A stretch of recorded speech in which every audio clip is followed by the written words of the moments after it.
talk show ya. Eh, Buku Building Islamic Habit. Nanti sambil menunggu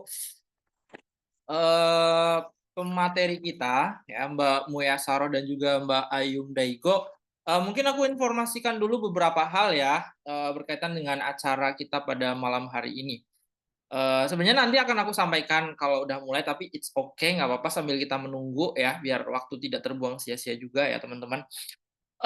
Jadi di acara kita pada malam hari ini nanti seperti biasa teman-teman akan mendapatkan apa ya bahasanya itu, door prize 2 buku ya. Tentu ada SNK-nya ya, syarat dan ketentuannya. Nah, syarat dan ketentuannya apa aja nih Kak? Syarat dan ketentuannya itu teman-teman bisa share insight apa yang teman-teman dapetin dari acara kita pada malam hari ini ya ke IG story teman-teman masing-masing ya. Lalu nanti jangan lupa di tag akunnya Mbak Muya Saroh ya, Muya Saroh Zuhri dan Mbak Ayum Daigo ya, dan jangan lupa juga untuk di tag akun dari Rene Islam ya. Nanti buat teman-teman yang insight-nya paling menarik dan paling powerful ya, menjelaskan tentang apa yang teman-teman dapatkan, bisa mendapatkan hadiah buku ya untuk 2 pemenang ya. Kita juga menyediakan sertifikat ya untuk teman-teman yang udah join nih. Nah, caranya gampang banget, nanti tinggal di screenshot aja ya acara kita pada malam hari ini ya. Lalu nanti ada link di akhir acara ya. Nanti teman-teman bisa mendapatkan sertifikat. Mantap sekali ya. Dan nggak cuma itu aja teman-teman, ada juga special offer, penawaran khusus buat teman-teman semuanya, diskon buku Building Islamic Habit. Diskonnya itu nggak tanggung-tanggung ya, 35% ya.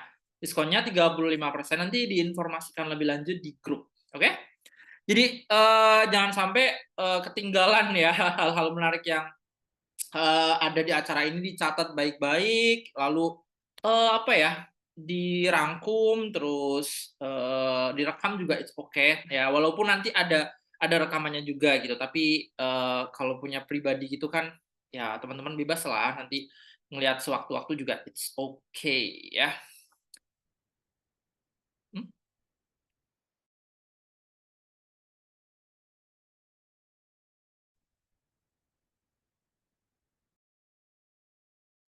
Kak Isna izin Kakak untuk off kamera karena sedang berada di luar. It's okay, nggak apa-apa ya. Teman-teman yang mau on kamera boleh banget ya on kamera ya, biar kita lebih interaktif juga kan, wajah cantik, wajah gantengnya biar terekspos ya di kamera. Buat yang lagi mungkin ada hal-hal yang urgent atau tidak memungkinkan untuk on kamera juga tidak masalah. Yang penting kita bisa mengikuti acara dari awal sampai akhir ya. Untuk Kak Muya Saro dan Kak Ayum sudah bergabung bersama kita ya.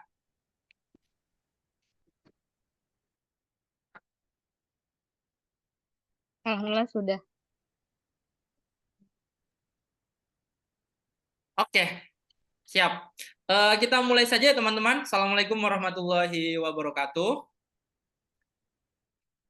Alhamdulillahirabbil alamin wa binasta'in wala umri dunya waddin wassalatu wassalamu ala asrofil anbiya'i wal mursalin sayyidina wa maulana Muhammadin wa ala alihi wa ashabihi ajmain, amma ba'd.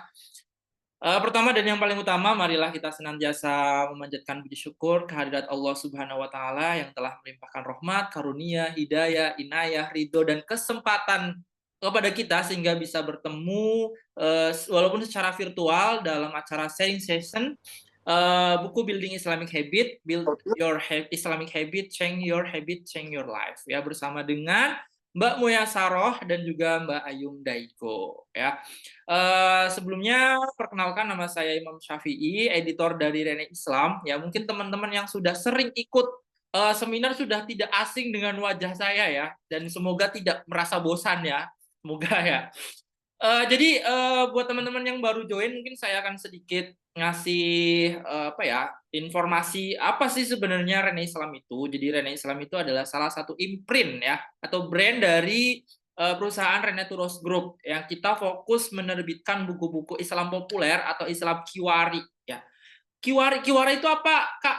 Kiwari ya pokoknya yang buku-buku Islam yang populer ditulis oleh penulis-penulis yang pastinya bagus dan punya gagasan-gagasan yang menarik dan progresif soal dunia keislaman ya. Kebetulan saya editornya dan juga dibantu oleh beberapa tim lainnya.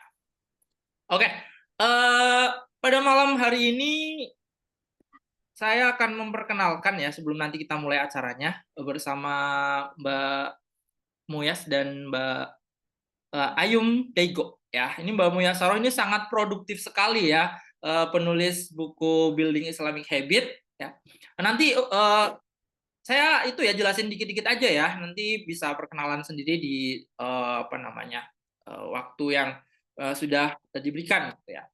Nah, lalu untuk Mbak Ayum Daigo juga luar biasa sekali ya, penulis dan konten kreator ya, juga sudah menulis banyak buku sama seperti Mbak Muyas ya, salah satunya Kunanta, Jangan Bersedih, Ukti dan buku-buku lainnya nanti bisa dijelaskan lebih lebar lagi di sesi diskusi kita. Oke teman-teman semuanya, untuk menyingkat waktu pada malam hari ini, mari kita buka acara yang istimewa ini dengan membaca umul kita bersama ala hadiniyah wa ala kulli niyatin sholihah al-fatihah. A'udzubillahi minasyaitonirrajim. Bismillahirrahmanirrahim. Alhamdulillahirabbil alamin arrahmanirrahim maliki yaumiddin. Iyyaka na'budu wa iyyaka nasta'in ihdinas siratal mustaqim siratal ladzina an'amta 'alaihim ghairil maghdubi 'alaihim waladdallin. Amin.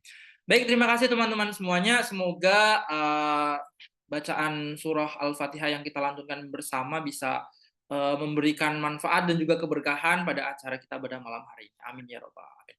Baik teman-teman semuanya, acara berikutnya ini ada satu hal yang spesial yang barangkali ini jarang kita lakukan ya. Ada sambutan yang sangat istimewa sekali dari Mas Fahrobi Afandi. Nah, beliau adalah Pimret ya, atau pimpinan redaksi ya di Impian Rena Islam. Kepada Mas Robi dipersilakan. Baik, terima kasih. Assalamualaikum warahmatullahi wabarakatuh. Waalaikumsalam warahmatullahi Suara saya terdengar wabarakatuh. dengan jelas? Sangat jelas, Mas. Baik.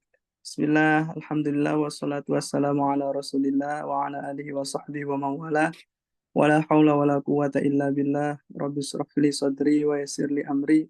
Wahlul 'uqdatam min lisani yafqahu qawli. Amma ba'du. Terima kasih banyak kami sampaikan kepada tentu saja pembicara kita malam hari ini, Mbak Ayum Daigo, dan juga penulis buku Building Islamic Habit, Mbak Muyasaro, yang telah berkenan untuk membedah buku yang sangat unik dan bermanfaat ini. Nah, buku Islamic Habit ini saya mau sedikit cerita dulu, behind the scene. Wah, ini yang tidak ada di buku, tidak ada di konten-konten dari Rena Islam, adalah cerita-cerita di balik penerbitan buku. Nah, maka yang hadir pada malam hari ini yang hanya bisa mendengarkan cerita-cerita unik, cerita-cerita menarik di balik penerbitan buku-buku yang khususnya Rena Islam terbitkan.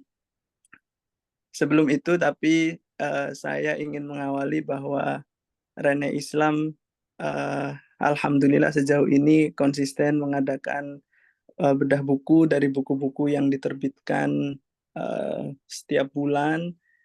Bedah buku ini selain juga sebagai ajang diskusi dan juga bertukar pikiran antara penulis dengan pembaca, antara penerbit dengan para pembaca yang tersebar di seluruh Indonesia bahkan di luar negeri. Kami juga merasa dengan adanya acara-acara seperti ini tidak berjalan sendirian. Ada banyak pembaca di luar sana yang mensupport penerbitan spirit literasi yang dibawa oleh Rena Islam, yang kami ingin menghadirkan pustaka Islam yang masa kini, yang kiwari, untuk memenuhi bacaan-bacaan teman-teman muda yang sangat-sangat banyak secara populasi ya. Jadi generasi Z Alpha ini butuh kita temani dengan bacaan-bacaan yang berkualitas, yang sesuai dengan kebutuhan dan juga sesuai dengan spirit keislaman. Nah, salah satu yang ingin kami hadirkan kepada pembaca-pembaca muda ini adalah buku-buku self improvement Islami. Ini tidak bisa didapatkan di buku-buku terjemahan, tidak banyak opsinya. Maka dari itu kami menggandeng banyak penulis, termasuk yang sangat spesial adalah Mbak Muya Saro. Kami diskusi, brainstorming, kemudian menemukan satu tema yang sangat menarik, dan ini akan menjadi tema yang evergreen sebetulnya. Akan relevan sepanjang zaman, tentang produktivitas, tapi versi Islam. Tema ini banyak juga sebetulnya dibahas, tapi bagaimana kemudian kita bisa mengkontekstualisasikan buku-buku yang ditulis oleh ulama terdahulu atau kisah-kisah hidup belajar dari ulama terdahulu diaplikasikan untuk masa kini. Nah, spirit ini juga yang ingin kami hadirkan. Jadi misalnya Mikotus Zaman Indal Ulama, Syekh Fatah Abu Huda itu juga membahas produktivitas para ulama sebetulnya. Tapi bagaimana spirit-spirit itu bisa sampai pada teman-teman muda. Nah, itu cara kami untuk hadir, untuk bisa menemani teman-teman pembaca muda ini bertumbuh berkembang sesuai dengan nilai-nilai keislaman yang diajarkan oleh salafus soleh gitu, yang ahlus sunnah wal jamaah. Nah, tapi kemudian PR-nya adalah bagaimana caranya agar spirit itu tidak kemudian kelihatan kolot ya, tidak kelihatan jadul gitu. Nah, kami kemudian memikirkan betul bagaimana harus mengemas buku-buku terbitan Rene Islam ini, termasuk Building Islamic Habit, karena Mbak Muyas ini juga seorang ilustrator, jadi kami selipkan di situ ada uh, gambar untuk diwarnai oleh pembaca gitu. Diselipkan juga ada ilustrasi goresan tangan Mbak Muyas gitu. Jadi memang itu yang menjadi tantangan Rene Islam sendiri ke depan, bagaimana bisa menghadirkan khazanah keislaman yang banyak ini untuk bisa menjawab problem-problem teman-teman muda ini. Itu salah satu cerita mengapa buku Building Islamic Habit ini hadir, kemudian mengapa harus hadir, dan bagaimana prosesnya. Kurang lebih seperti itu untuk menutup, karena acara inti dari malam hari ini adalah ngobrol dan diskusi lebih banyak tentang buku Building Islamic Habit yang sudah di soft launching sebetulnya ya, bulan lalu ya Mas Pi ya, di pesantren Asidikiyah Betul, Mas. Jakarta ya. Betul. Ini agar bisa menjangkau lebih banyak pembaca, kami hadirkan juga acara sharing session versi online-nya, agar yang ada dimanapun bisa ikut hadir gitu. Waktu itu offline di pesantren Asidikiyah Jakarta dengan Mbak Muya Saro juga. Itu saja. Sekali lagi terima kasih banyak dan selamat berdiskusi, selamat ngobrol, selamat bertukar pikiran tentang how to build Islamic habit in our daily life gitu. Itu saja. Semoga upaya penerbitan buku ini menjadi amal jariah untuk penulis Mbak Muyas, untuk kami penerbit semuanya, untuk teman-teman yang membaca, memberikan selain amal jariah juga manfaat dan membawa keberkahan untuk kita semua. Wabillahi taufiq wal hidayah. Wassalamualaikum warahmatullahi wabarakatuh. Waalaikumsalam warahmatullahi wabarakatuh. Terima kasih Mas Robi atas sambutan yang luar biasa sekali. Ini behind the scene, bukan behind the scene ya. Jadi apa namanya, Behind the book. sesuatu yang mungkin tidak dibahas ya, atau sesuatu yang tidak ditulis di dalam buku ini, tapi itu juga sama pentingnya kenapa buku ini ditulis, apa alasannya, dan proses-prosesnya itu juga tidak kalah menariknya ya teman-teman. Sekali lagi terima kasih Mas Robi. Baik, untuk mempersingkat waktu, kita mulai dari Mbak Muyas dulu ya, nanti bisa perkenalan dulu kepada teman-teman gitu. Nanti kita lanjut Mbak Ayum ya. Sebelumnya Mbak Muyas, mungkin teman-teman pengen tahu juga nih ya, pandangan atau perspektif dari Mbak Muya sendiri, kenapa menulis buku ini dan apa sebenarnya yang ingin Mbak sampaikan kepada orang-orang gitu? Poin apa yang sebenarnya Mbak ingin sampaikan atau bagikan kepada orang-orang supaya orang itu melakukan hal itu? Monggo, dipersilakan Mbak Muyas, waktu dan tempatnya. Bismillahirrahmanirrahim. Assalamualaikum warahmatullahi wabarakatuh. Waalaikumsalam warahmatullahi wabarakatuh. Perkenalkan, saya Muya Saroh, penulis buku Building Islamic Habit. Alhamdulillah hari ini bisa sharing sedikit tentang buku yang saya tulis bersama Rene Islam. Jadi buku ini berisi tentang hal-hal atau habit positif yang dilakukan oleh para ulama dan juga oleh Nabi Muhammad yang harusnya kita kita lakukan dan kita terapkan dalam kehidupan sehari-hari. Jadi buku ini saya tulis dengan harapan semoga generasi remaja, terutama anak muda di zaman sekarang, bisa lebih produktif, tapi tidak meninggalkan nilai-nilai Islam.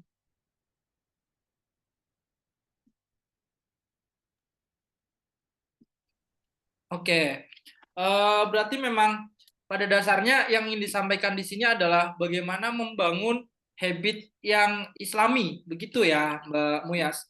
Lalu Ya, selain itu hal apa yang mungkin menarik dari buku ini dan kita tidak temukan di buku-buku lain? iya. Kalau biasanya buku-buku habit yang biasanya kita baca apa buku-buku yang umum kita temukan biasanya kan tidak menghubungkan dengan kebiasaan Islami gitu ya, Mas. Jadi kalau kita sebagai umat Muslim pasti kalau hidup di dunia itu pasti punya tujuan dan tujuan kita kan nggak cuma sekedar untuk mengejar dunia. Jadi tujuan kita pasti untuk meraih ridho Allah. Nah, dalam buku ini saya menulis hal-hal yang seperti itu supaya hidup kita itu nggak cuma ambis buat ngejar dunia, tapi juga dapat ridho Allah dan ketika kita mati, kita punya tabungan di akhirat dan hidup kita itu nggak sia-sia gitu. Baik, Mbak.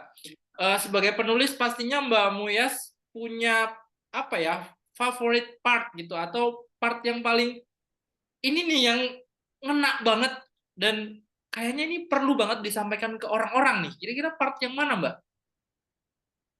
Kayaknya bagian ini eh, kecanduan handphone ya. Kayaknya itu jadi bagian yang paling penting dan pengen saya sampaikan kepada pembaca karena di zaman sekarang tuh nggak cuma anak kecil bahkan orang dewasa pun itu bisa kecanduan handphone.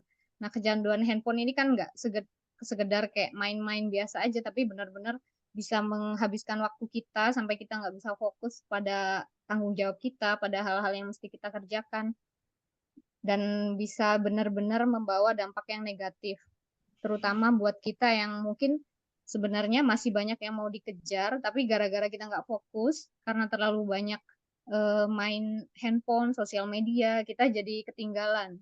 Kita jadi membuang-buang waktu dan akhirnya kita yang nggak dapat apa-apa, kita jadinya hanya jadi penonton bagi orang-orang di luar yang sudah berhasil. Oke. Bagian yang ini berarti ya, Mbak, gadget addiction ya. Ya, Jadi, memang gadget never makes you happy, they make you addict. Ya, jadi memang gadget itu nggak bikin kita senang sebenarnya, tapi membuat kecanduan gitu. Eh, ini aku juga mau tanya nih Mbak, hal apa yang membuat Mbak Muyas itu akhirnya menulis ini loh, part ini atau latar belakangnya itu seperti apa sehingga kok tergerak untuk menulis ini dan apa namanya menyatakan bahwa ini tuh part yang penting. Mungkin ada apa ya behind the story-nya atau latar belakangnya seperti itu? ya. Jadi saya kan sebenarnya udah ada apa punya anak. Jadi saya melihat perkembangan anak zaman sekarang tuh seperti apa. Jadi anak saya yang paling besar, anak pertama saya itu sekarang udah kelas 8. Nah, usia segitu bahkan mungkin waktu dia masih kelas 6, saya lihat teman-temannya itu benar-benar banyak banget yang udah punya handphone sendiri. Dan pernah ada kasus juga waktu itu anak apa teman anak saya itu ada yang bermasalah gitu dengan orang tuanya dan dia tuh nggak pernah ngasih tahu. Jadi orang tuanya tuh nggak bisa buka handphone dia, status WA-nya itu disembunyikan. Nah, kayak hal-hal kayak gitu tuh buat saya ngerasa kayaknya penting banget untuk mengedukasi terutama para pembaca ya, supaya mereka juga sadar bahwa teknologi atau handphone yang kita pakai itu nggak cuma membawa dampak positif, tapi kalau kita pakai dengan tidak bijak itu bisa membawa banyak dampak negatif. Oke, baik, Mbak. Sebenarnya gini, banyak mungkin yang masih bingung gitu ya, tentang apa sih sebenarnya perbedaan mendasar antara habit pada umumnya dengan Islamic habit ini mungkin menjadi sesuatu yang penting untuk kita bicarakan juga, Mbak, terkait dengan batasan-batasan antara habit yang Islami dan habit yang biasa pada umumnya, seperti itu. Kalau buat kita habit Islami itu punya tujuan yang utama, yaitu meraih ridho Allah. Jadi kalau mungkin habit-habit biasanya yang kita baca dan kita pelajari itu mungkin nggak menghubungkan dengan itu. Sedangkan kalau seorang muslim udah pasti kita kan hidup bukan cuma buat hidup aja, tapi memang kita diciptakan untuk beribadah. Nah, semua kegiatan kita, hal-hal yang kita lakukan itu sebenarnya bisa bernilai ibadah asalkan kita menghubungkannya dengan Allah. Jadi niatnya bagaimana, ya kan? Terus pilihan kegiatannya seperti apa itu kan pasti harus kita perhitungkan, nggak apa ya, nggak hanya sekedar kita kerjain gitu. Sejauh ini habit apa menurut Mbak Munyas yang kayaknya ini penting banget untuk kita lakukan dan kita berdayakan dalam kehidupan sehari-hari gitu, Mbak? Yang pertama, kalau menurut saya sih paling penting untuk dibenahi kalau buat kita sebagai muslim ya, sholat. Jadi kebanyakan kita kan apa ya, ketika waktu sholat tiba kita tuh nggak cepet-cepet sholat, kita Nunda-nunda. tuh sholatnya menunda. Padahal sebenarnya sholat itu bagian dari hal yang bisa mengisi semangat kita, ya kan, menghubungkan kita kepada Allah. Jadi kalau kita menunda-nunda terus itu akan jadi kebiasaan dan akhirnya kita jadi nggak disiplin dengan semua hal. Jadi bukan hanya sholat aja, tapi hal lainnya pun jadi ikut berantakan gitu. Baik. Jadi itu yang paling penting gitu karena itu fondasi dasar itu. Lalu untuk habit lainnya misal habit membaca atau habit sejenis bagaimana itu, Mbak? Ya kalau di rumah kan saya memang menerapkan juga ke anak-anak, kalau baca memang saya ajarkan dari kecil ya Mas.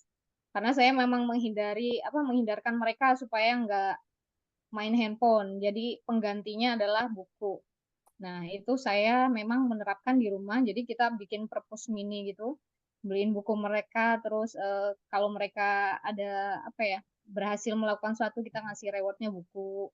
Nah, itu pun bisa kita terapkan. Jadi kalau kita mau mengganti kebiasaan lama kita dengan hal yang baik, misalnya dengan mulai baca buku, harus mulainya dari hal kecil. Jadi targetnya jangan gede-gede nih. Misalnya sehari 5 halaman, tapi kita lakukan dengan konsisten. Nah, itu lebih bagus daripada kita melakukan membuat target yang besar, tapi kita nggak bisa mencapainya gitu. Jadi kayak bohong, sama aja nggak akan dikerjain gitu. Baik. Aku pernah baca gini, Mbak. Katanya untuk membangun, nanti bisa ditambahkan atau mungkin bisa dikoreksi Mbak Muyas atau Mbak Ayum ya. Kita itu membutuhkan waktu tertentu ya, 90 hari atau 60 hari gitu ya. Saya pernah baca intinya. Kita membutuhkan waktu katakanlah 90 hari untuk membangun sebuah habit baru gitu. Apakah itu berlaku juga ketika kita ingin membangun sebuah habit Islami atau ada mungkin perspektif lain dari Mbak Muyas terkait dengan habit ini? Iya, jadi kalau saya juga sama sih, Mas. Jadi kalau ketika kita membangun habit kita mulainya hanya 30 hari, itu sebenarnya bisa membentuk habit baru, tapi sebenarnya itu belum benar-benar kuat. Jadi kayak misalnya kita akhirnya bolong 2 hari gitu, udah bubar gitu. Maksudnya dia belum melekat banget. Jadi habit yang baik ya sebenarnya memang diulang lebih dari itu. Misalnya selama 90 hari. Nah, 90 hari itu memang waktu yang baik, tapi sebenarnya waktu 90 hari itu sama kuatnya seperti kita pengen berhenti. Jadi sebaiknya memang lebih dari itu. Jadi butuh waktu memang yang tidak sebentar. Makanya kalau kita mau membangun habit baru itu pasti butuh waktu yang nggak cuma sebulan 2 bulan, tapi lebih dari itu.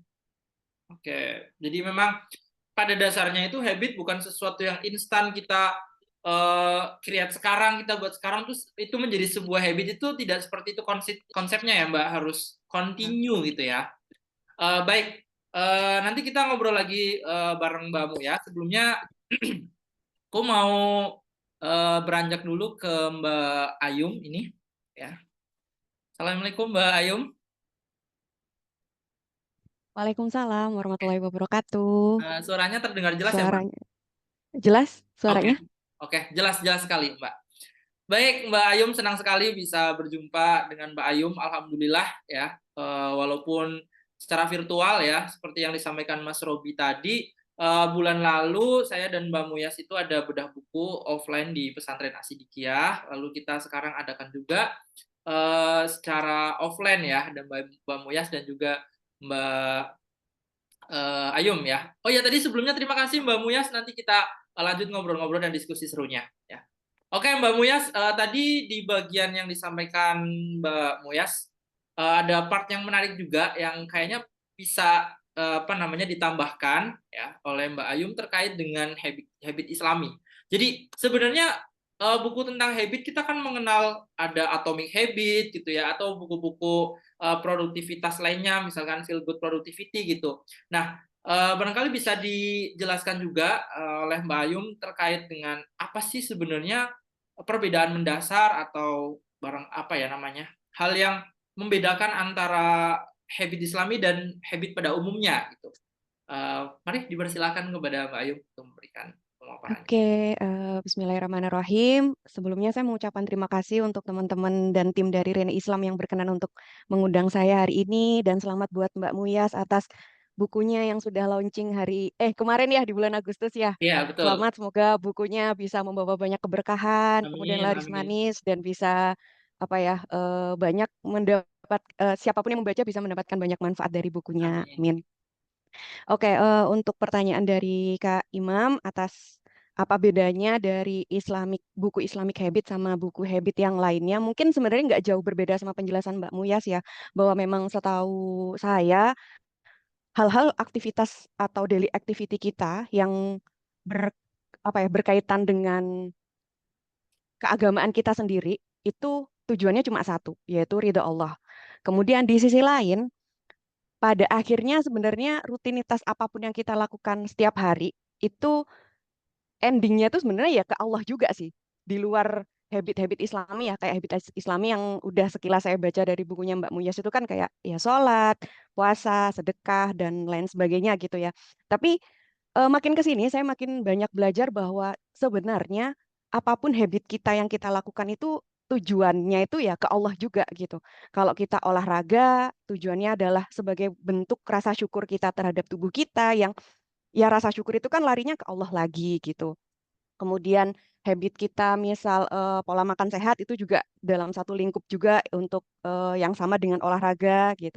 Atau mungkin daily habit kita yang membaca buku. Nah, itu kan juga salah satu bentuk usaha atau ikhtiar kita untuk memberi asupan yang baik ke pikiran dan mindset kita. Dan itu juga merupakan wujud dari rasa syukur dan pengelolaan kita terhadap apa yang ada di dalam diri kita gitu. Jadi pada akhirnya apapun habit kita sehari-hari itu mengacunya dan bertujuannya tuh ya ke Allah sebagai wujud rasa syukur kita. Dan hal poin positif atau poin lebih di buku yang punyanya Mbak Muyas dibandingkan buku yang lain itu aku ngelihatnya di sini karena banyak apa ya penjelasan contoh real tentang aktivitas-aktivitas yang dikerjakan oleh Rasulullah dan para sahabat, kemudian hal-hal baik apa yang bisa dicerminkan untuk kita dan kita lakukan setiap hari, itu sih yang komponen paling signifikan membedakan bukunya Mbak Muya sama buku habit-habit yang lainnya, gitu. Baik, Mbak Ayum. Luar biasa sekali. Tadi saya baca juga sedikit CV-nya ya, CV dari Mbak Ayum dan juga Mbak Muyas ini ada satu titik temu ya, atau apa ya, satu kesamaan ini. Jadi sama-sama penulis ya. Mbak Ayum juga menulis banyak buku ini ya. Masya Allah sekali saya dipertemukan dengan penulis-penulis yang luar biasa. Mungkin bisa diceritakan Mbak, habit dari Mbak Ayum sendiri gitu yang bisa dibagikan kepada teman-teman gitu. Misalnya habit menulis atau untuk membaca ini sesuatu yang tidak setiap orang itu bisa untuk konsisten menulis dan juga membaca gitu. Atau mungkin habit yang lainnya, mari silakan. Oke, kalau untuk menulis itu memang benar bahwa itu nggak saya lakukan setiap hari. Tapi kalau membaca, alhamdulillah karena memang dari kecilnya saya suka baca ya, tapi bukan baca buku Islami sebenarnya atau buku motivasi. Dulu saya dari awal kecilnya tuh suka baca komik gitu. Jadi dari awal suka baca komik, kemudian makin dewasa ke sini dan saya memutuskan untuk hijrah juga, yang akhirnya dari proses hijrah saya itulah yang membawa saya untuk pelan-pelan belajar hal-hal yang berkaitan dengan Islami. Kemudian barulah merambah ke buku-buku Islami, buku-buku motivasi, self development dan sejenisnya gitu.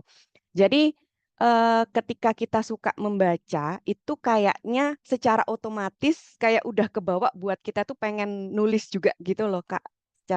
Mungkin hampir sebagian besar karena aku menganalogikan ketika kita nulis itu sama aja kayak ketika kita membaca itu sama aja kayak kita lagi makan. Jadi kalau kita makan itu kemudian kita makan banyak, aktivitas kita juga banyak yang kita keluarkan kalorinya. Berarti kan istilahnya yang masuk dan yang keluar sama. Pun dengan membaca dan menulis, semakin banyak yang kita baca, semakin banyak input yang masuk ke kita, otomatis banyak juga yang akan kita keluarkan berupa tulisan gitu.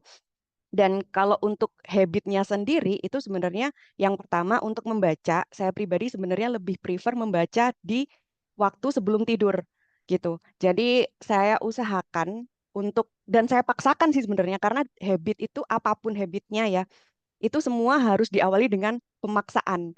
Terpaksa, terpaksa, terpaksa, lama-lama terbiasa. Karena apapun kalau nggak dipaksa, ya kita nggak akan bergerak gitu.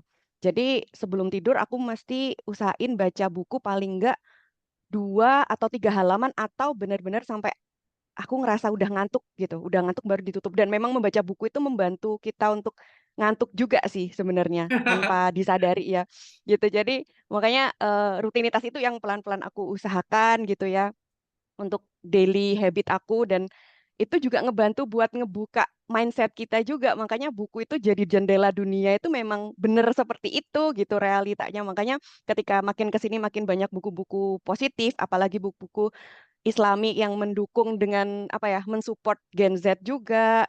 Terus apa ya, banyak yang bisa kita isi untuk otak kita gitu sehingga itu akan membawa aktivitas kita atau output daily rutin kita itu juga sebaik itu gitu. Jadi apa yang kita baca itu akan apa ya, menunjukkan sikap kita, ucapan kita itu tuh biasanya tergantung dari apa yang kita baca, apa yang sering kita kaji kayak gitu. Jadi mungkin untuk teman-teman yang mulai membiasakan diri untuk membaca boleh dicoba untuk sebelum tidur atau kapanpun dimanapun bawa buku gitu. Itu juga yang aku biasakan. Jadi daripada kita sambil nunggu kita scrolling gitu kan, ya udah buku yang kita bawa itu dan itu otomatis akan pelan-pelan bawa kita untuk yang suka nulis bisa pelan-pelan akan ikut bisa terbiasa nulis juga gitu. Mungkin itu Kak Imam. Iya, Mbak. Ini saya tertarik dengan tadi yang disampaikan Mbak Ayum dan juga disampaikan Mbak Muyas juga tadi terkait ini ya, mungkin ada apa ya, semacam apa ya, titik pertemuan ya antara tadi yang disampaikan Mbak Ayum terkait kita itu kalau misalkan nunggu sesuatu atau daripada kita bengong atau scrolling, kita mendingan membawa buku aja gitu ya, yang bisa kita baca terus memberikan insight kepada kita juga dan daripada kita itu scrolling dan pada akhirnya menjadi apa, gadget addiction gitu ya, atau kita kecanduan dengan gadget. Nah, kira-kira Mbak Ayum itu pernah nggak di posisi atau mungkin nggak pernah bisa diceritakan nanti ya, apa ya, kecanduan gadget atau punya pengalaman kecanduan gadget atau melihat fenomena kecanduan gadget? Oke, pernah sih pasti ya. Nggak mungkin di era sekarang Iya, kita betul nggak betul. Ada yang kecanduan itu nggak mungkin gitu. Bahkan aku pun karena memang aku prefer banyak pekerjaan dan aktivitas di sosmed, jadi ya mau nggak mau pasti banyak scrolling Iya, juga untuk cari betul betul. inspirasi gitu ya, untuk cari ide-ide juga, ide-ide konten gitu kan. Jadi ya kalau misal dibilang nggak kecanduan ya pasti dari kita semua akan merasakan kecanduan. Cuma kembali lagi, nah kitanya ini yang harus tahu dan bisa untuk membatasi sampai kapan kita mau ngulik dan scrolling terus. Karena kalau bukan kita yang ngebatasin, waktu itu nggak akan apa ya istilahnya, waktu itu nggak akan berhenti gitu loh meskipun kita mau scrolling berapa jam dan itu nggak kerasa banget. Dan itu juga rasanya emang nggak sebermanfaat itu gitu loh untuk scrolling gitu. Jadi kalau dibilang pernah pasti pernah gitu. Tinggal kitanya aja yang bisa ngerem atau enggak nih untuk scrollingnya gitu. Oke. Jadi itu kembali ke kita juga ya, bisa mengontrol atau tidak sebenarnya ya Mbak.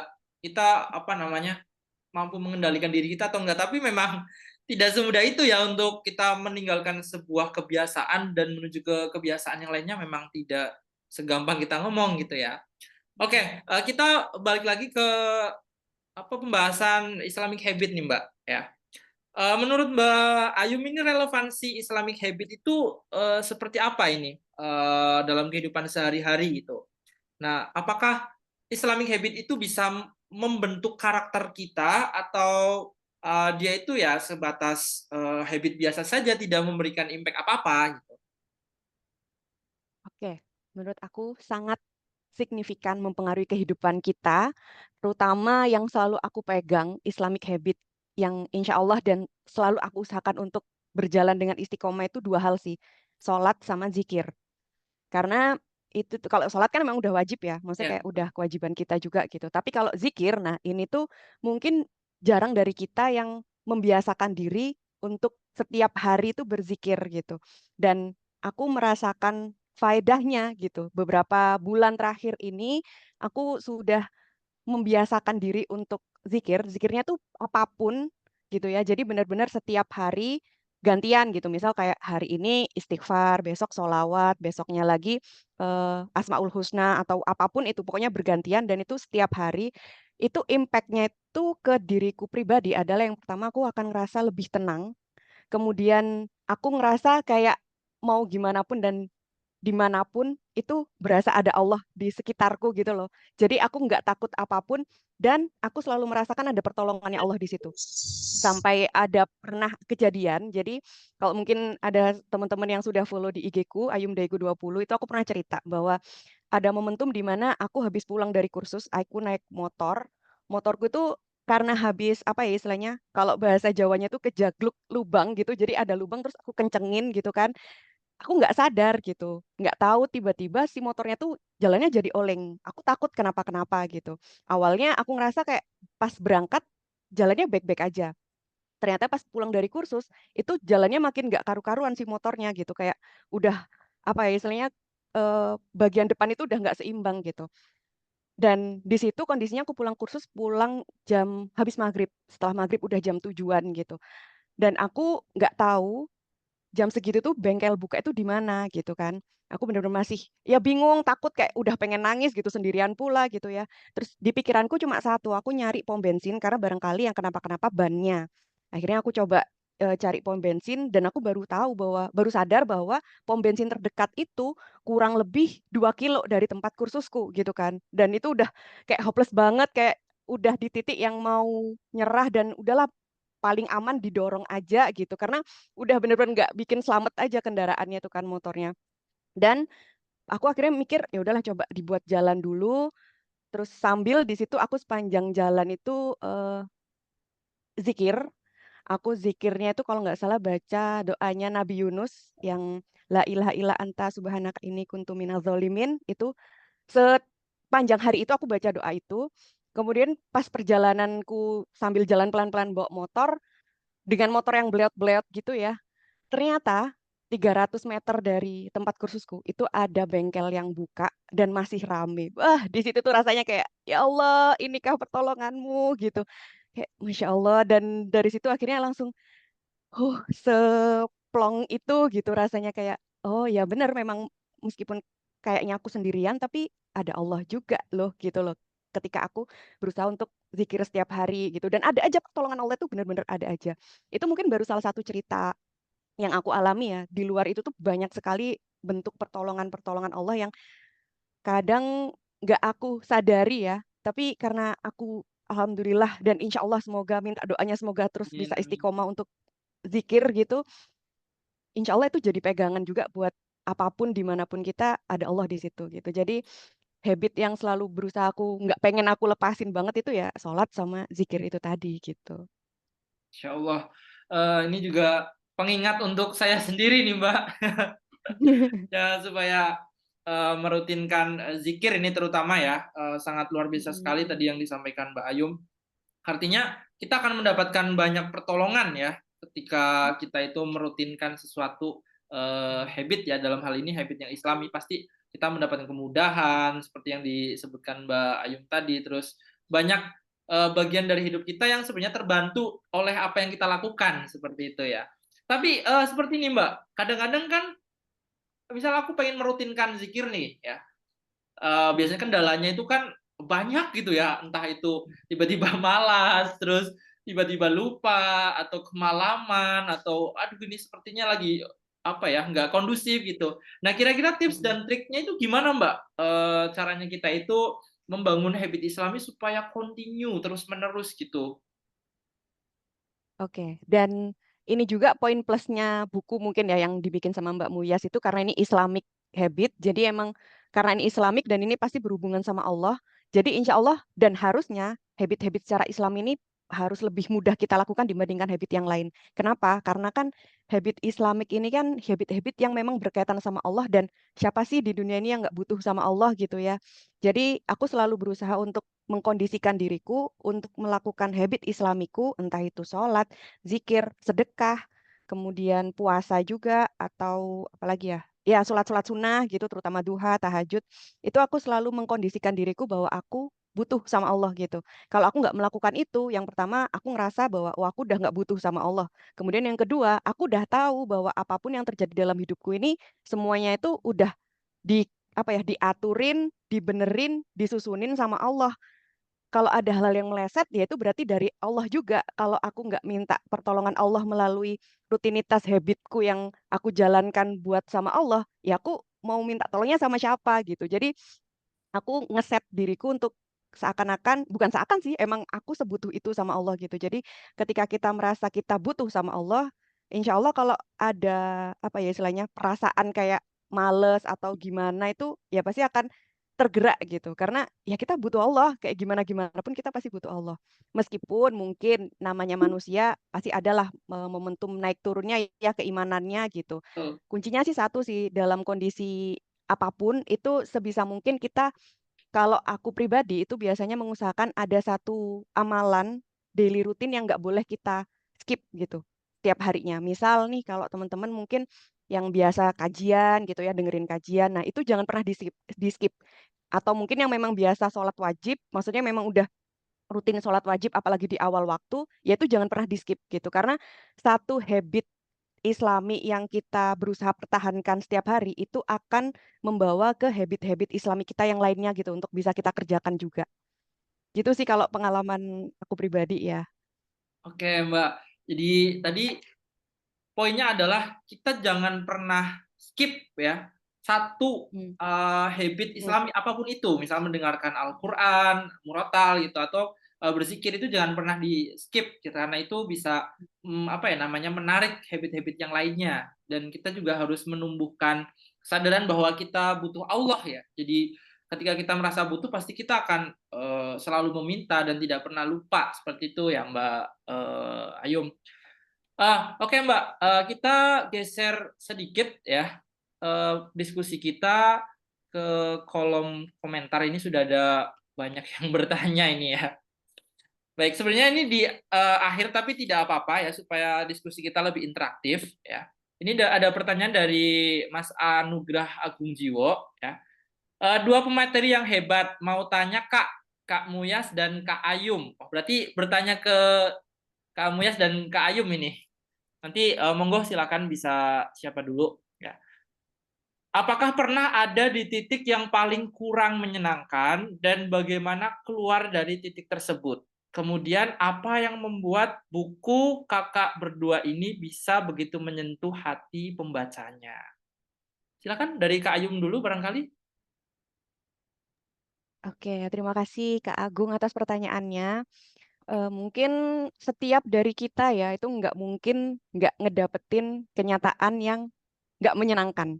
Pasti setiap dari kita selalu dan pasti ada momentum dalam hidup yang kita akan bertemu hal-hal yang nggak nyaman, nggak menyenangkan, menyedihkan, menyakitkan itu pasti gitu. Terus gimana caranya untuk keluar gitu? Kita sebenarnya nggak perlu keluar sih. Kita cukup berada di momentum itu dan menikmati. Menikmati itu dalam artian bukan kita apa ya ngebiarin hidup itu seperti itu enggak. Tapi dalam artian kita nggak denial. Karena di titik kita nggak denial, artinya kita sudah ridho dan menerima apapun momentum yang sedang Allah berikan gitu, termasuk hal-hal yang nggak menyenangkan ini gitu. Dan di luar itu, selain itu gitu ya, selain kita berusaha untuk nggak denial, ya kita fokus untuk kembali ke Allah gitu, dengan melakukan amalan-amalan atau habit-habit yang berkaitan dengan cara kita untuk butuh sama Allah gitu. Kayak ya kita udah diajarin ya untuk kalau sesulit apapun kita kalau ada kesulitan sebisa mungkin untuk tahajud gitu. Kalau lagi kesulitan dalam rezeki kita bisa duha atau mungkin kalau memang ada ikhtiar yang sedang kita usahakan sekali kita bisa melalui sedekah atau puasa gitu kan udah ada tuntunannya gitu loh tinggal kitanya aja untuk apa ya melakukan hal itu di balik kenyataan yang nggak menyenangkan ini gitu. Jadi kita nggak perlu berusaha untuk apa ya istilahnya nggak mau dengan kenyataan ini atau berusaha secepat mungkin keluar dari kondisi ini nggak usah. Kita tetap terima dan jalani saja sambil fokus untuk melakukan daily habit kita yang karena kita butuh sama Allah gitu. Jadi apapun amalan-amalan yang membawa kita lebih dekat sama Allah, lakukan itu. Karena pada akhirnya ketika kita sudah istiqomah di situ, Allah yang akan ngebawa kita untuk keluar sendiri kok dari situasi itu. Percaya atau enggak? Karena itu yang udah beberapa kali saya apa ya rasakan juga ketika saya berada di titik terendah, titik terberat. Kemudian saya fokus untuk memperbaiki diri, memperbaiki amalan-amalan sunnah dan wajib. Kemudian saya lebih dekat aja sama Allah, terus tetap berbuat baik pada siapapun. Allah itu kayak ngegerakin otak saya untuk melakukan atau mengerjakan hal-hal yang memang ini loh jalan keluarnya di sini gitu. Jadi Allah yang ngebawa kita gitu, bukan kita yang berusaha untuk mikir banget. Makanya kenapa kalau ada masalah itu kan nggak usah cari solusinya, tapi cukup sabar dan sholat gitu kan. Di petunjuk di Al-Quran kan juga disampaikan seperti itu. Memang benar seperti itu. Jadi tanpa harus kita bersusah payah mikirin solusinya itu Allah udah ngebawa kita pada solusi itu kok. Tinggal kitanya aja yang fokus untuk memperbaiki diri dan terus apa ya istilahnya memperbanyak amal yang lebih mendekatkan diri kita sama Allah. Terus apa yang membuat buku-bukunya bisa menyentuh hati? Kalau saya pribadi mungkin karena saya menulis berdasarkan apa yang saya rasakan ya, atau mungkin dari beberapa hal yang saya pelajari, kemudian saya olah dan saya sampaikan sesuai dengan apa yang saya rasakan saat itu, kemudian apa yang saya apa ya istilahnya saya pikirkan saat itu gitu. Jadi mungkin itu yang akhirnya membuat para pembaca atas izin Allah bisa ikut tersentuh gitu. Karena apa yang kita sampaikan dari hati, insya Allah akan sampai ke hati juga. Masya Gitu. Allah, luar biasa sekali. Baik, untuk Mbak Muyas, dipersilakan. Ya, saya juga sama sih Mas, hampir sama ya. Jadi usia segini udah pasti sering banget mengalami banyak masalah juga. Dan setiap kita mengalami masalah sebenarnya kalau saya pribadi karena orangnya kalau dulu ya suka overthinking, jadi suka mikirnya berlebihan. Dan sekarang itu saya mulai nggak mau seperti itu lagi. Jadi saya lebih berpikirnya positif dan lebih mau nyerahin sama Allah. Jadi kalau punya masalah saya pasti akan bilang gini, eh, saya percaya bahwa Allah itu udah merencanakan semua itu dengan sangat baik. Jadi endingnya akan seperti apa itu saya serahin kepada Allah gitu. Bagaimana baiknya itu biarkan Allah yang menentukan. Nah, supaya kita tenang, kita jangan memikirkan masalah itu kayak berbeda gitu. Jadi antara ini dianggap masalah kecil, ini dianggap masalah besar. Jadi sebaiknya kalau kita menghadapi suatu masalah itu dipikirkan sama besarnya. Jadi jangan dibedakan sehingga itu tidak membuat kita jadi kayak ngerasa lebih beban gitu. Dan lagi kalau ada masalah yang benar-benar saya rasain tuh biasanya kita kalau sedekah tuh, Masya Allah. Jadi kalau kita punya masalah, terus kita banyakin sedekah itu sama Allah kayak benar-benar dimudahin gitu urusan kita. Bukan berharap sesuatu yang selain yang apa ya, biar masalah kita kayak sedekah buat cuma menghilangkan masalah, bukan itu aja sih. Cuma kayaknya benar-benar yang kalau kita ngasih sesuatu mempermudah hidup orang, itu kayaknya hidup kita juga dipermudah sama Allah. Dan sisanya ya benar. Itu emang kita kalau punya masalah jangan mencari solusi, itu nggak akan ketemu. Kayak kita malah tambah suntuk gitu. Jadi Betul. sebaiknya ya sabar aja, sabar, sholat, dan banyak doa gitu aja. Baik. Baik, luar biasa sekali jawaban dari Mbak Ayum dan Mbak Muya saling melengkapi ya. Jadi pada dasarnya kalau kita berada di titik terendah ya kita hadapi saja, kita nggak usah berpikir yang mungkin terlalu kemana-mana atau terlalu berlebihan gitu ya. Karena ya sudah mungkin memang fasenya kita harus berada di situ ya. Kita mau lari kemanapun yang memang harus menjalani fase itu ya, ibarat episode kehidupan gitu. Ada kalanya kita itu senang, kita susah gitu ya, tidak bisa kita hindari, memang sudah sunatullahnya seperti itu. Baik, semoga menjawab ya Mas Anugrah Agung. Baik, saya lanjutkan ke pertanyaan berikutnya. Ini Masya Allah sangat antusias sekali dari teman-teman. Kak, bagaimana cara agar kita bisa benar-benar istiqomah dalam menjalankan habit Islami yang pastinya setiap hari di kehidupan kita selalu ada yang bakal jadi rintangan atau hambatan untuk menjalankan habit Islami ini gitu. Jadi gimana nih, apa tips and trick kita itu istiqomah ini? Memang ini pertanyaan semua orang sepertinya ya. Baik, monggo Mbak Ayu atau Mbak Muyas dulu. Tadi yang pertama Mbak Ayu, mungkin Mbak Muyas dulu yang pertama tidak apa-apa. Oke, pertama kita sebelum mau membangun habits supaya kita istiqomah dalam mengerjakan sesuatu, itu sebaiknya kita menentukan tujuan dulu. Jadi kalau kita punya tujuannya kita kuat dan alasannya kuat, itu kita bisa lebih mudah untuk disiplin. Misalnya nih, kalau kita mengerjakan sholat pengennya tepat waktu. Nah, tujuannya kita apa? Kalau nggak ada tujuannya cuma menggugurkan kewajiban, ya mungkin kita akan yang penting sholat, ya kan? Yang penting dikerjain walaupun itu udah telat-telat, kayak gitu. Tapi kalau kita punya tujuan, yaitu kan untuk meraih ridho Allah, dan memang sholat itu kita memang yang butuh, bukan Allah yang butuh ya. Jadi memang sholat itu kita benar-benar yang butuh. Jadi kalau tujuannya udah pasti seperti itu, insya Allah kita tuh akan lebih mudah untuk istiqomah. Nah, kemudian selanjutnya kita melakukan repetisi. Jadi kalau sekarang kita mencoba untuk istiqomah sholat di awal waktu, jadi besoknya dan seterusnya itu sebaiknya kita kerjakan tanpa perlu berpikir terlalu banyak gitu loh Mas. Jadi kerjain aja dulu walaupun kita capek, males, coba dikerjain kayak gitu. Jadi habit itu bisa terbentuk walaupun dikerjakan dengan paksa. Jadi walaupun kita nggak senang, itu akan terbentuk juga habitnya seperti itu. Baik. Monggo silakan untuk Kak Ayung. Ya, mungkin sama ya seperti Kak Muyas bahwa memang yang paling penting adalah menentukan tujuan gitu. Dalam artian niat kita untuk melakukan sebuah amalan atau aktivitas habit Islami kita itu kan karena Allah, karena kita butuh sama Allah gitu. Di luar itu seperti yang saya jelasin di awal bahwa berikan apa ya, satu daily habit Islamik yang itu ringan banget, yang simple banget dan jangan pernah di-skip. Jangan pernah bikin apa ya, maksudnya bener-bener nggak boleh kita lepas gitu. Kayak misal kalau aku pribadi zikir itu tadi itu kan simple banget ya, zikir itu karena dia nggak butuh tenaga apa-apa, nggak butuh materi, nggak butuh apa-apa, benar-benar cuma butuh apa, mulut kita dan hati kita aja untuk selalu terkoneksi sama Allah gitu. Sebaik-baiknya dan sepaling murah, sepaling simple ibadah itu kan zikir ya. Jadi itu yang sebisa mungkin nggak saya lepas setiap hari.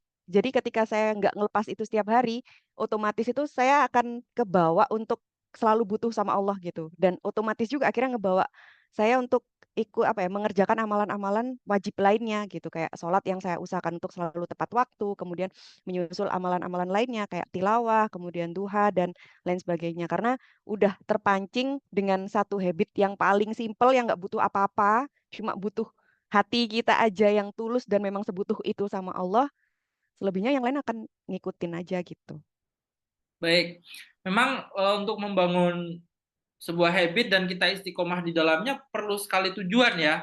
Kalau tidak tujuan, ibarat kata kita keluar dari rumah kita harus ada tujuannya. Apakah kita itu misalkan mau jalan-jalan di Senayan City atau mau jalan-jalan di Grand Indonesia, harus ada tujuannya gitu ya. Ketika kita keluar tidak ada tujuannya ya akhirnya kita kebingungan dan ya kita kehabisan energi untuk bisa melakukan hal-hal yang istiqomah seperti itu. Ya, itu poin yang bisa saya ambil tadi terkait dengan istiqomah gitu ya. Lalu berikutnya ini dari Kak Elvina ya. Ini masih menanyakan tentang istiqomah juga ini ya. Bagaimana ya Kak supaya kita bisa istiqomah dan manajemen waktu yang baik melakukan habit baik ini, karena rasanya ketika kita mau berusaha membangun habit yang baik kayak berat banget, tapi kalau nggak bisa istiqomah juga sedih banget, terutama habit Islami yang berhubungan dengan ibadah sunnah ke Allah. Kok rasanya selalu sibuk sama urusan duniawi. Nah, tadi udah dibahas ya Kak Elvina terkait dengan istiqomah. Mungkin ini poin yang manajemen waktu Kak ya. Jadi ini Mbak Muyas dan Mbak Ayum pasti dalam kehidupan sehari-hari kerjanya tidak hanya menulis saja, banyak hal gitu ya. Nah, bagaimana memanage waktu supaya balance gitu antara habit Islami yang kita lakukan sehari-hari dengan kehidupan bahasanya mungkin kebutuhan duniawi gitu. Bagaimana caranya ini supaya balance, Mbak? Dari Mbak Ayum dulu, boleh? Oke, terima kasih Kak Elvina atas pertanyaannya. Mungkin kalau aku pribadi lebih ke menentukan jam ya, dan menentukan apa ya, tenggat waktu. Jadi misal aku harus menyelesaikan naskah ini dari jam berapa sampai jam berapa gitu. Terus aku up konten itu di jam berapa. Aku mau apa namanya, sholat duha sama baca Ar-Rahman di jam berapa.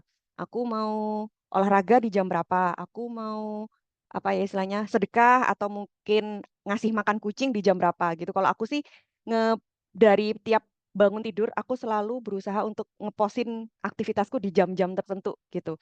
Perkara itu nanti sesuai kejadian yang aku lakukan itu sesuai dengan jamnya atau enggak ya terserah gitu. Yang penting aku udah ngerencanain itu semua dan aku ada tujuan di hari ini tuh aku mau ada aktivitas apa aja gitu. Dan harusnya dan pastinya yang diutamakan untuk aku list itu adalah hal-hal yang berkaitan dengan Islamic habit dulu.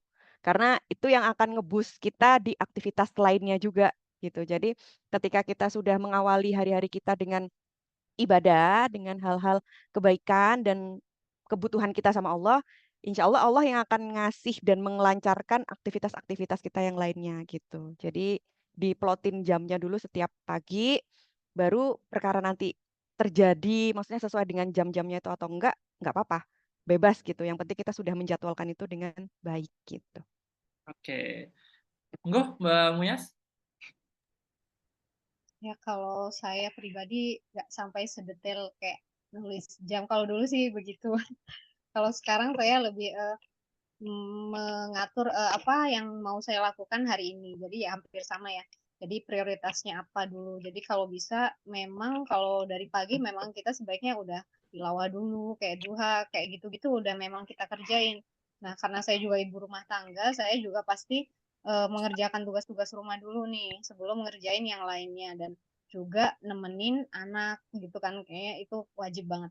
Nah, setelah itu baru saya biasanya memang mengerjakan naskah atau membuat ilustrasi atau konten. Jadi biasanya saya menulis membuat ketika membuat buku itu saya sudah menentukan nih satu buku itu tebalnya berapa halaman tuh saya bagi menjadi berapa hari saya bisa kerjain. Biasanya sih sebulan gitu ya, Mas.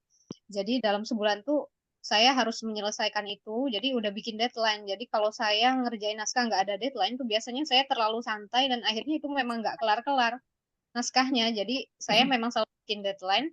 Nah, misalnya sehari saya mampunya berapa halaman, misalnya 5 halaman atau 10 gitu ya. Nah, itu saya bisa kerjain itu setiap hari, tapi waktunya saya fleksibel. Jadi saya nunggu yang lain prioritas lainnya itu udah beres dulu, baru saya bisa ngerjain itu, makanya kadang bisa saya kerjain malam, kadang juga pagi, tergantung waktu kosongnya jam berapa. Nah, kalau misalnya dalam sehari itu saya nggak bisa menyelesaikan target, itu akan saya hitung sebagai utang di hari berikutnya. Jadi saya kalau nulis naskah kayak gitu ya. Jadi kalau saya males berarti utang saya tambah banyak. Kayak gitu, Ya Mas. Allah. Oke, berarti kalau saya sarikan dari yang disampaikan Mbak Ayum dan Mbak Muyas itu kita bisa pakai dua formula ya. Artinya kita menentukan prioritas kita pada hari itu apa yang harus dikerjakan dulu ya, atau kita membuat detail hari itu apa gitu ya. Ini cocok buat teman-teman yang suka dengan hal-hal detail gitu, yang memang harus apa ya bahasanya itu diatur gitu. Jam sekian kita melakukan ini, jam sekian melakukan ini gitu. Tapi untuk teman-teman yang mungkin sudah punya habit yang jalan tapi kadang bolong-bolong itu bisa mulai diprioritaskan dulu di jam sekian itu mau apa gitu. Terus ketika kita tidak melakukan itu punishment-nya apa ini? Kalau Mbak Muyas tadi kan merasa hutang ini dikejar-kejar hutang ya. Dikejar yang paling tidak enak itu dikejar hutang ya. Itu sangat-sangat tidak enak sekali ya. Baik, terima kasih Mbak Elvina. Ini ada ucapan terima kasih juga dari Mas Agung nih. Terima kasih banyak Kak Ayum dan Kak Muya. Semoga sehat dan berkah selalu. Semoga buku-bukunya selalu bestseller. Amin. Building Islamic Habit bentar lagi hatam. Masya Allah, hataman aja kita habis ini ya. Baik, untuk teman-teman yang ingin bertanya secara langsung bisa raise hand ya. Nanti bisa apa ya, lebih interaktif gitu. Artinya kita bisa tatap muka langsung ya, bertanya secara langsung. Silahkan buat teman-teman yang mau bertanya.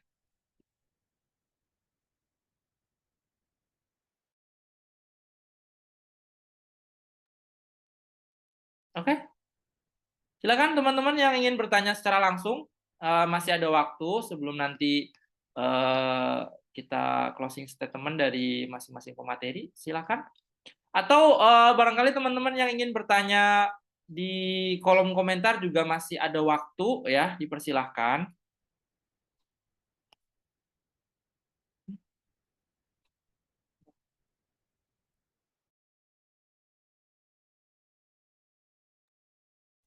Oke, sambil menunggu teman-teman. Oh, ada yang bertanya ya.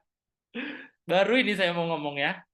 Assalamualaikum Kak, ini dari Kak Nur Khalifah. Assalamualaikum Kak, saya mau bertanya gimana ya cara menghadapi godaan di saat memulai habit, misalnya scrolling di medsos. Aduh, ini godaan lebih berat daripada godaan setan ini kalau zaman sekarang ya.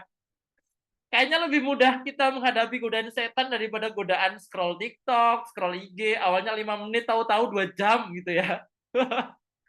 Oke, baik, silakan dari siapa dulu ya? Dari kamu Yas dulu deh. Ya, terima kasih. Jadi kalau kita mau menghentikan kebiasaan scroll medsos tuh berarti kan penyakitnya di HP ya. Jadi sebaiknya kita jauhkan dulu itu HP-nya. Jadi kalau bisa kayak kita kebiasaan nih Mas, kalau sebelum tidur kita screen time ngerasa oh belum ngantuk nih, jadi kita pegang tuh HP. Itu bukan tambah ngantuk ya, itu tambah melek kan kena Betul, juga betul. itu nggak ngantuk beneran. Jadi bisa sampai lebih dari 1 jam malah kita tidurnya jadi kemalaman, jadi jam tidurnya jadi berantakan. Nah, sebaiknya kalau kita mau mengurangi kecanduan seperti itu, kita batasi penggunaan handphonenya. Jadi jauhkan nih, jangan kita naruh terlalu dekat dengan kita, misalnya terus notifnya dimatikan.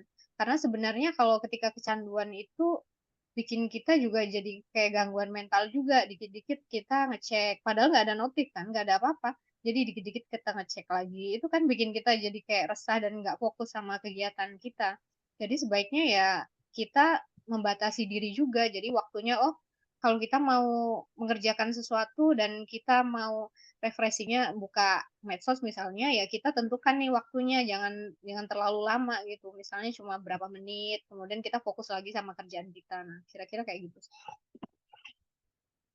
Oke, jadi tadi poin yang disampaikan Mbak Muyas itu kita jauhkan ya. Kalau kita sering misal belum ngantuk aku scroll dulu dijauhkan ya supaya ya kita nggak ke-trigger untuk membuka-buka atau men-scroll-scroll sosmed gitu ya. Tapi dijauhkan aja ya teman-teman, nggak sampai dijual ya. Jadi jangan antipati juga terhadap HP. Aduh, kayaknya aku merasa terganggu kalau ada HP, kita jauhkan aja, kita jual ya, nggak seperti itu ya. Dijauhkan aja ya, dikurangi artinya penggunaannya supaya kita ya nggak adik-adik amat lah ya. Kita 100% nggak bisa, 100% nggak pakai gadget juga nggak bisa, dan kita all in di gadget itu juga merugikan kita ya. Silakan Mbak Ayum. Sama sih seperti yang disampaikan dengan Kak Muyas, memang solusinya adalah kita sulit menjangkau si gadget itu gitu. Jadi misal kita mau hari ini mau coba untuk tilawah 3 halaman gitu ya. Ya udah selama habis mau sholat atau mungkin pas mau persiapan buat tilawah, HP-nya dijauhin dulu gitu.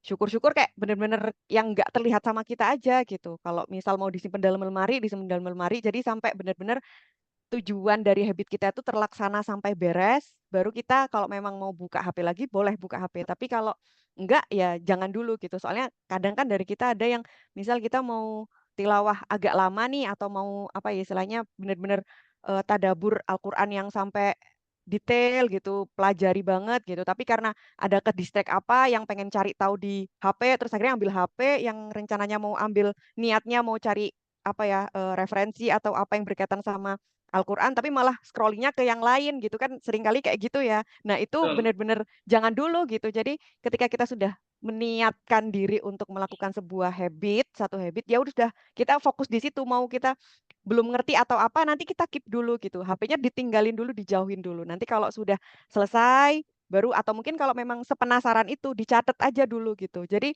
distraksi itu dihilangkan dulu sampai udah clear, udah selesai, udah beres, baru kita bisa sambil apa ya, maksudnya pas udah selesai baru kita ambil terus kita cari tahu apa yang memang kita butuhkan di gadget itu gitu. Oke, memang ini setan abad ini ya, Mbak. Setan abad ini tuh distraksi ya. Aduh, memang setan yang berwujud itu ya, berwujud gadget. Baik, insya Allah menjawab ya Kak Nur Khalifah. Sangat luar biasa sekali tadi jawabannya. Insya Allah bisa mengurangi keresahan ya, dan kalau diterapkan ini sangat luar biasa sekali ya. Oke, ini dari Kak Al. Kasih tips dong Kak, habit bersama pasangan agar balance dan saling menerima. Oh, ini artinya supaya habit kita dan habit pasangan itu sinkron gitu ya, balance gitu. Jadi sama-sama punya habit Islam yang baik gitu. Baik, dari siapa dulu ini? Oh, dari Kak Ayum dulu deh, boleh. Oke, kalau dari aku pribadi mungkin yang pertama komunikasi ya. Komunikasi itu penting, maksudnya kayak misal aku mau ada rutinitas ini gitu. Nah, pasangan pengennya ada rutinitas apa lagi yang baru gitu. Kalau bisa dikerjakan bareng, tapi kalau memang masih belum bisa, diopsikan lain seperti apa gitu, baiknya gimana. Atau kalau nggak gitu, coba untuk cari tahu goals-nya bersama ini apa gitu. Visi misinya hubungan ini nih apa. Kalau visi misinya Allah, ya udah berarti habit apa yang kita bisa bersamai dan sepakati untuk semakin mendekatkan diri sama Allah gitu. Jadi kuncinya di komunikasi sih dan diskusi satu sama lain untuk apa ya istilahnya mengklirkan habitnya bareng-bareng gitu. Oke, komunikasi adalah kunci ya Kak dalam hal ini ya berarti ya. Oke, silakan Kak Muyas. Ya, kira-kira sama juga sih Mas. Jadi kalau kita punya kebiasaan baru atau kita pengen pasangan kita juga sama melakukan hal yang sama, terutama dalam habit Islami, kita ngajaknya juga sebaiknya dengan komunikasinya yang bagus. Kalau kita ngerasa oh kita udah hijrah duluan, kayak kita biasanya kalau ibu-ibu itu kan udah rajin ya kajian, tapi kalau bapak-bapak tuh rata-rata enggak loh ya. Biasanya ya. Jadi biasanya itu kita mau ngajak pasangan kita itu harus dengan bahasa yang nggak merendahkan kayak gitu. Jadi sama-sama biar sama-sama termotivasi ke arah yang baik, tapi pasangan tuh nggak tersinggung gitu. Kira-kira kayak gitu. Oke. Artinya harus saling memahami satu sama lain gitu ya. Kita coba carilah di titik mana kita bisa ketemu gitu, di titik mana kita bisa sepakati. Jadi pasti namanya manusia beda kepala, beda pemikiran ya. nggak mungkin kita bisa menyinkronkan semuanya, nggak mungkin kita bisa menyatukan segalanya, tapi kita cari titik tengahnya di mana yang bisa kita sepakati. Dan lagi-lagi kuncinya adalah komunikasi. Dikomunikasikan dengan baik, apa yang bisa kita jalankan bersama-sama ini. Kalau misalkan klik cocok, ayo ya let's go gitu ya. Oke, semoga menjawab ya Kak Al. Baik, lanjut, kita 2 pertanyaan lagi ya teman-teman. Ini udah ada juga ini. Dari Kak Meiza Nurlista, Kak, tips manajemen waktu. Oh, tadi sebenarnya udah dibahas ya. Buat aku sekarang kerja sambil kuliah. Terus di tempat kerja aku sering nggak sholat tepat waktu karena aku kerja di TU sekolah. Takutnya aku kalau nggak di tempat ada yang nyari, padahal pengen banget apa-apa serba on time. Terus aku kan kuliah secara online, kadang mageran, tapi di sisi lain itu sudah jadi tanggung jawabku. Oke, bisa dimulai dari Kak Muyas dulu, silakan. Ya, kalau misalnya di tempat kerja, kalau memang nggak memungkinkan, memang agak susah ya Mas. Tapi mungkin kita bisa minta tolong yang lain mungkin untuk menggantikan atau kita tutup sementara gitu biasanya ada. Jadi kayak di kayak tempat makan gitu kalau di sekitar sini tuh ada yang memang menerapkan kalau jamnya sholat mereka minta waktu beberapa menit. Jadi memang mereka benar-benar sholat dulu. Sebenarnya sholat itu kan nggak lama ya. Jadi memang menginformasikan kalau kita masuk itu udah ada informasinya. Jadi orang-orang itu nggak mungkin bisa nunggu gitu sementara kita sholat gitu. Terus kalau untuk kuliah online, nah itu biasanya kan kalau kuliah online memang jadinya kita beda dengan kalau offline ya. Jadi kitanya tuh memang benar-benar harus niatnya kuat banget karena kan nggak seperti offline kita datang gitu. Kalau ini benar-benar butuh disiplinnya kita. Nah, berarti kita harus cari motivasi yang benar dulu nih. Kita mau belajarnya gimana? Kalau mau tepat waktu ya berarti kita harus serius. Kalau enggak ya berarti kita sama aja membuang waktu dan ya mengulur-ngulur waktu gitu. Tapi sebenarnya mau lama atau cepat pun kita tetap harus menyelesaikan itu kan karena itu bagian dari tanggung jawab kita buat belajar dan juga tanggung jawab kita mungkin kepada orang tua juga nih yang udah bantu kita. Jadi ya sebaiknya cari motivasi biar kita ngerjainnya semangat dan kita sebaiknya suka dengan apa yang kita kerjain supaya ya kita ngerjainnya nggak males gitu. Oke, baik. Silakan Kak Ayum. Oke, mungkin sama ya untuk yang kalau misal mau izin mau sholat tepat waktu itu sama seperti Kak Muyas, mungkin bisa didelegasikan ke temannya yang lain untuk sementara kita izin waktu sholat 5 sampai 10 menit karena memang sholat kan nggak lama ya. Jadi memang kalau kita sepengen itu untuk sholat ya udah kita nggak apa-apa sholat dulu. Kalaupun memang ada yang butuh kita bisa sampaikan ke teman kita dulu untuk kita izin sholat gitu. Dan untuk kalau kuliah online kadang kita mager, itu memang nggak dipungkiri ya mager, terus ditambah dengan scrolling sosmed itu adalah kenikmatan yang apa ya istilahnya Kenikmatan merugikan tapi hakiki. susah, iya susah, nggak bisa kita lepasin atau kita apa ya kita hilangkan gitu. Tapi aku punya satu kunci atau satu pegangan yang selalu aku pegang untuk reminder diriku sendiri bahwa apa yang aku lakukan hari ini itu akan mempengaruhi apa yang akan terjadi dalam hidupku 5 tahun lagi.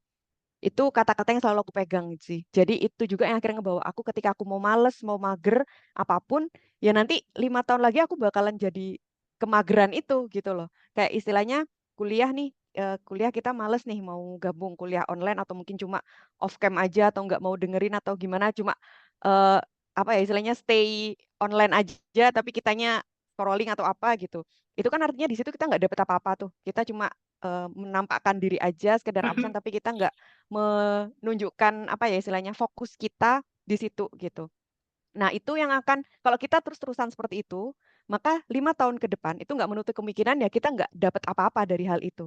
Karena di mana energi kita diletakkan di situ pencapaian kita yang akan kita dapatkan gitu. Jadi kalau energi yang kita habiskan, fokus kita habiskan itu di kemageran, di scrolling sosmed, ya maka yang kita dapatkan ya hanya itu aja gitu. Tapi ketika energi dan fokus kita itu diberikan pada sesuatu hal yang positif, yang itu memang kita niat untuk kuliah, kita ibadah, kita melakukan kebaikan, hal-hal atau habit-habit yang kita lakukan untuk kebaikan diri kita, maka insya Allah 5 tahun ke depan itu juga kebaikan yang akan kita dapatkan untuk hidup kita gitu.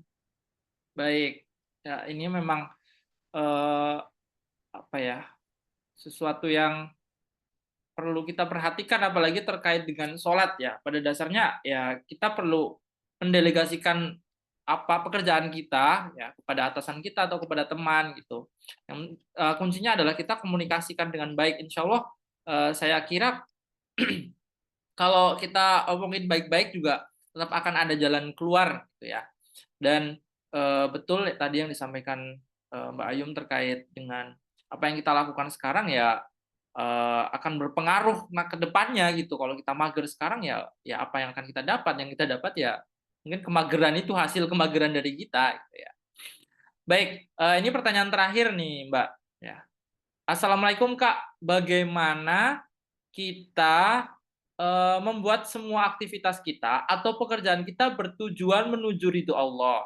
Kalau kakak-kakak penulis kebetulan memang kontennya Islami ya, bagaimana semisal pekerja kantoran atau kerjaan yang umum.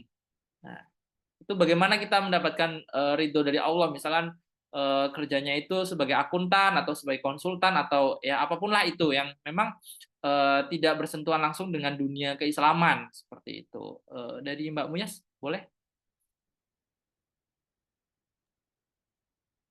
Sebenarnya kalau dari yang saya pelajari, semua yang kita lakukan dan kita kerjakan tuh sebenarnya bisa muaranya ke Allah. Jadi tergantung bagaimana niatnya kita. Jadi kalau niat kita ibadah, jadi kalau dulu saya kajian tuh ya sama Ustadz tuh suka dipesenin kalau mau melakukan sesuatu, karena rata-rata itu ibu-ibu ya, sebaiknya itu kita baca bismillah dulu. Itu artinya kita meniatkan kegiatan kita itu karena Allah. Jadi kita memang pengen cari ridho Allah walaupun mungkin kegiatannya bukan sholat, bukan tilawah ya kan. Itu kegiatan yang umum aja kayak kita nyuci, kita masak kayak gitu, kita niatin karena Allah, pengen ridhonya Allah. Jadi kayak kita baca bismillah kayak gitu. Seperti misalnya kerja juga itu kan sebenarnya kita juga banyak hal yang mungkin apa yang kita kerjain itu tujuannya juga baik kan, kayak buat keluarga. Jadi itu sebenarnya ya masih berhubungan juga, cuma bagaimana niatnya kita aja. Kira-kira kayak gitu, Mas. Oke, dari Mbak Ayum silakan. Oke, mungkin sedikit menambahkan ya dari Kak Muyas, dan memang benar semuanya itu tergantung dari pencarian kita ke ridho Allah.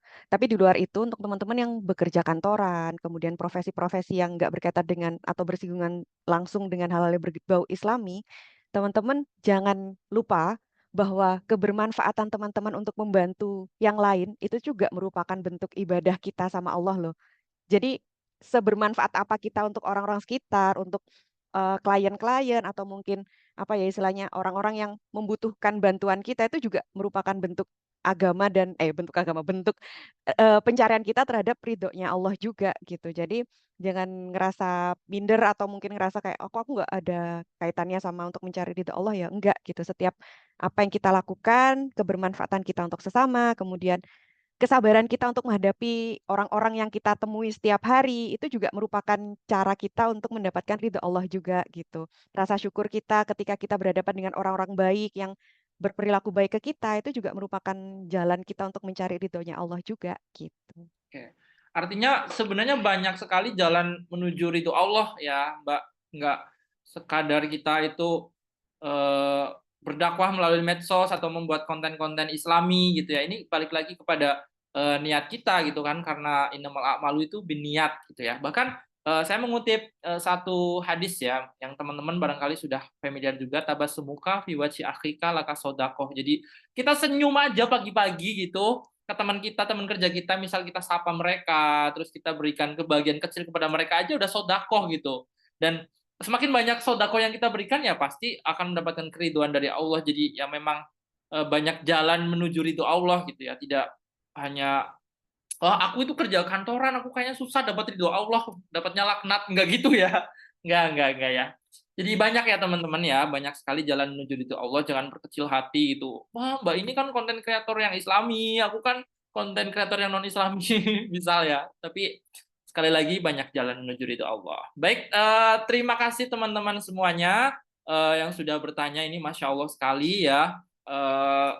Luar biasa sekali yang kita dapatkan dari Mbak Muyas dan juga Mbak Ayum. Nanti sebelum kita tutup, saya pengen dengar nih closing statement dari Mbak yang luar biasa ini. Dari Mbak siapa dulu ya?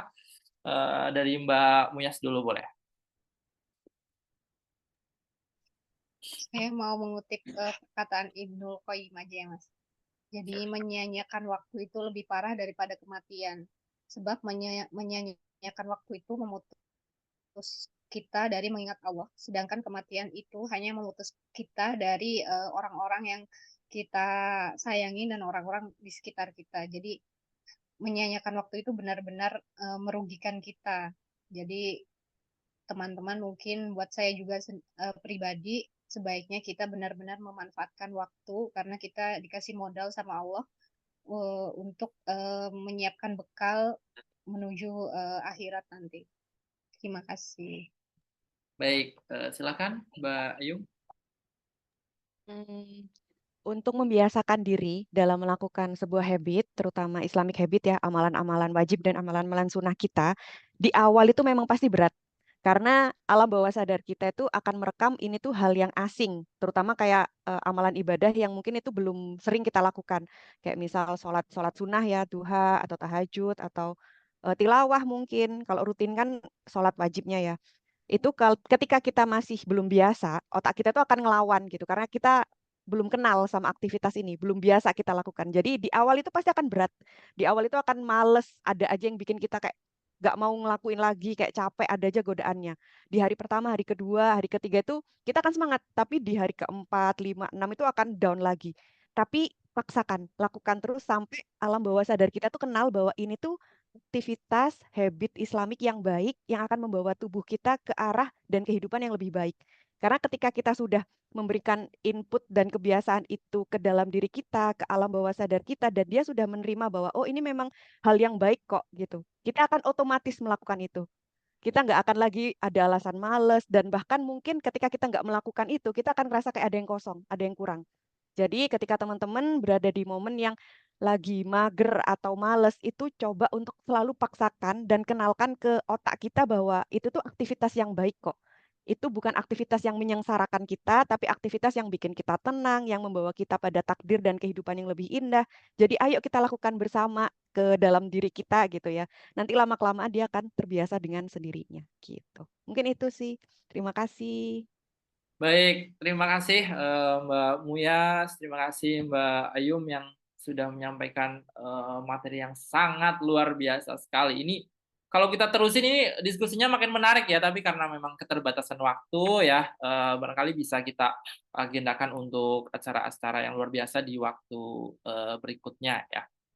Baik, sebelum kita akhiri, kita adakan sesi foto bersama dulu ya teman-teman ya. Boleh on cam diperlihatkan wajah cantik dan wajah tampannya ya, supaya kita bisa foto bersama ya. Kita foto berapa kali? Oke, 3 kali. Oke. Baik, sebentar ya teman-teman. Boleh open cam dulu ya. Kita adakan sesi foto bersama.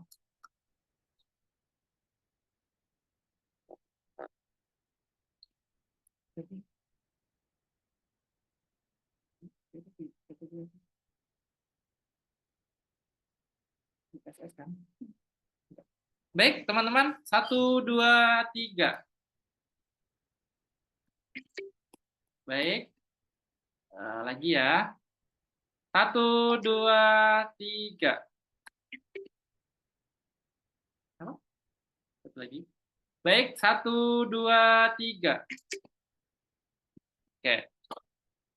Baik, terima kasih teman-teman semua atas waktunya dan atas partisipasinya yang sangat luar biasa sekali. Oh ya, aku takut lupa ya. Nanti untuk teman-teman yang pengen dapat buku Building Islamic Habit, kita ada 2 ya, door prize-nya. Ini 4, 2 ya. Ada 2 ya. Syaratnya gampang banget, teman-teman share insight ya. Apa yang teman-teman dapatin tulis saja ya. Dapatnya apa tulis aja, atau apa ya, video atau boleh banget ya, video atau tulisan ya, di upload di story teman-teman ya. Jangan lupa ya, nanti Rena Islam, ya. Lalu ditandai juga akunnya dari Mbak Muyasaro dan juga Mbak Ayum Daiko, ya. Itu nanti yang beruntung dan insight-nya paling menarik akan mendapatkan buku Building Islamic Habit. Oke. Buat teman-teman yang ingin sertifikat nanti bisa SS ya acara kita pada malam hari ini, nanti di akhir akan ada linknya ya Mbak. Oke, ada linknya ya, nanti bisa diikuti atau ada informasi lanjutan juga di grup ya.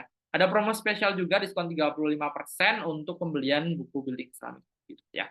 Baik, terima kasih kepada teman-teman semuanya yang sudah sangat antusias sekali mengikuti acara ini ya. Nanti sampai jumpa lagi di acara sharing session yang tidak kalah serunya ya. Cara beli bukunya gimana Kak? Nanti kita informasikan di grup ya, seperti itu. Oke. Gimana? Apa? Oke, nanti ada acara webinar juga ya. Inilah kisah sang Rasul. Mohon maaf ya teman-teman. Baik, sekali lagi terima kasih. Mari kita tutup acara pada malam hari ini dengan membaca surah Al-Fatihah bersama-sama. Al-Hadiniyah wa ala kulli niyatin sholihah. Al-Fatihah. A'udzubillahi minasyaitonirrajim. Bismillahirrahmanirrahim. Alhamdulillahirabbil alamin arrahmanirrahim maliki yaumiddin. Iyyaka na'budu wa iyyaka nasta'in ihdinas siratal mustaqim siratal ladzina an'amta 'alaihim ghairil maghdubi 'alaihim waladdallin.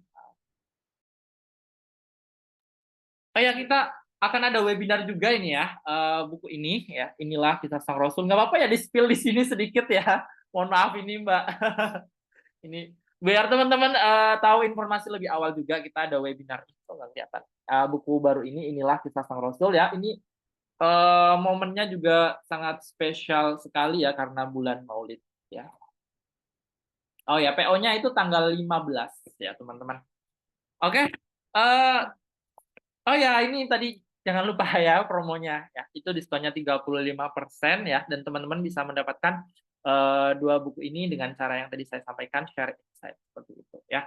Baik, terima kasih semuanya. Saya Imam Syafi'i, mohon maaf atas segala kesalahan dan kekurangan. Terima kasih Mbak Muyas.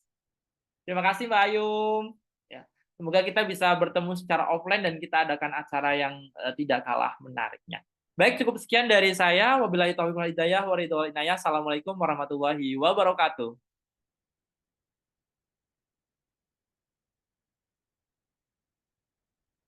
Baik, terima kasih teman-teman.